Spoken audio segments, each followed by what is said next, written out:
തുടങ്ങിയത് കോർപ്പറേറ്റുകളുടെ താരാട്ടുകാരായി മാറിയതിനാലാണെന്ന് DCC president A Thankappan. KSSPയെ കളക്ടറേറ്റിന് മുമ്പിൽ ആരംഭിച്ച ദ്വിദിന സത്യാഗ്രഹം ഉദ്ഘാടനം ചെയ്ത് സംസാരിക്കുകയായിരുന്നു എ തങ്കപ്പൻ. ജീവനക്കാരുടെയും പെൻഷൻകാരുടെയും ആനുകൂല്യങ്ങൾ കവർന്നെടുത്ത സർക്കാർ ഇതിനു മുമ്പ് ഉണ്ടായിട്ടില്ലെന്നും KSSPയെ കളക്ടറേറ്റിന് മുമ്പിൽ ആരംഭിച്ച ദ്വിദിന സത്യാഗ്രഹം ഉദ്ഘാടനം ചെയ്ത് എ തങ്കപ്പൻ പറഞ്ഞു. കമ്മ്യൂണിസ്റ്റ് പാർട്ടിയുടെ ഈ ഗവൺമെന്റ് ഇന്ന് സമരം എന്ന് പറയുന്ന പുച്ഛമായി കാണുന്നു.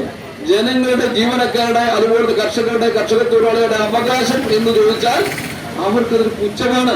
കാരണം അവരിപ്പോ അദാനിയും അതുപോലെ അംബാനിയും കണ്ടു വളർന്നത് ഡിസ്കഷൻ നടന്ന ഒരു കമ്മ്യൂണിസ്റ്റ് ഗവൺമെന്റായി മാറിയതോടുകൂടി കർഷകരെ അവഗണിക്കുന്നു, ജീവനക്കാരെ അവഗണിക്കുന്നു, പെൻഷൻകാരെ അവഗണിക്കുന്നു, ആശാവർക്കർമാരെ അവഗണിക്കുന്നു, എല്ലാവരെയും അവഗണിച്ച് മുന്നോട്ട് പോകുന്ന ഗവൺമെന്റായി മാറിയത് കൊണ്ടാണ് അന്ന് തൊട്ട് ഇന്ന് വരെ നിങ്ങൾ ഉന്നയിച്ച ഒരു ആവശ്യങ്ങളും പരിഗണിക്കാതെ നിൽക്കുന്നത്.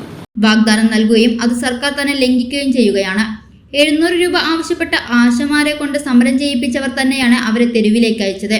ജീവനക്കാർക്ക് ഒരു ഗുണവും ഇല്ലാത്ത മെഡിസെപ് പദ്ധതിയിൽ ജീവനക്കാരുടെ വിഹിതം ഇനിയും കൂട്ടാനാണ് സർക്കാർ ശ്രമിക്കുന്നത്. ക്ഷാമാശ്വാസം കവർന്നെടുക്കുക മാത്രമല്ല, അവശേഷിക്കുന്നവ ഇല്ലാതാക്കാൻ കൂടി സർക്കാർ ശ്രമിക്കുന്നത്. കർഷകരെ തുടരെ വഞ്ചിക്കുന്ന സമീപനം തന്നെയാണ് ജീവനക്കാരോടും പെൻഷൻകാരോടും കാണിക്കുന്നത്.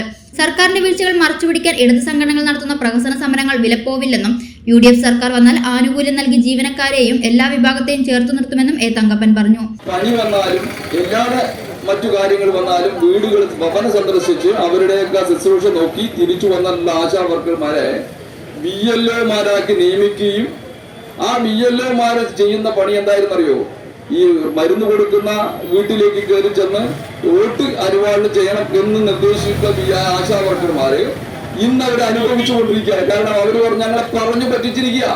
അപ്പൊ സ്വാഭാവികമായിട്ടും അവര് ആരാവട്ടെ, ഏത് ജീവനക്കാരാവട്ടെ, ഏത് മേഖലയായിക്കോട്ടെ, അവകാശ സമരം വരുമ്പോൾ ഏത് ഗവൺമെന്റായാലും UDF ആണെങ്കിലും LDF ആണെങ്കിലും അവരുടെ അവകാശങ്ങൾ എന്താണ് അവർ ഉന്നയിക്കുന്നത് എന്ന് പരിശോധിക്കേണ്ടത് നമ്മളെല്ലാവരും കൂടി വോട്ട് ചെയ്ത് കയറ്റിയുള്ള ഗവൺമെന്റിന്റെ അധികാരവർഗത്തിന്റെ ബാധ്യതയാണ്. പെൻഷൻ പരിഷ്കരണം നടപ്പിലാക്കുക, ക്ഷാമാശ്വാസ കുടിശ്ശിക അനുവദിക്കുക, മെഡിസെപ്പിലെ അപാകത പരിഹരിക്കുക തുടങ്ങി 13 ആവശ്യങ്ങൾ ഉയർത്തിയാണ് KSSPയെ ദ്വിദിന സത്യാഗ്രഹം നടത്തുന്നത്. പ്രസിഡന്റ് K ബാലകൃഷ്ണൻ അധ്യക്ഷത വഹിച്ചു. സംസ്ഥാന കമ്മിറ്റി അംഗങ്ങളായ KA പോൾ, ആന്റണി, ഗോപിനാഥൻ, അനന്തൻ, ജമീല, പ്രഫുൽകുമാർ, KMM റഷീദ്, ഉണ്ണികൃഷ്ണൻ, രാമനാഥൻ എന്നിവർ സംസാരിച്ചു.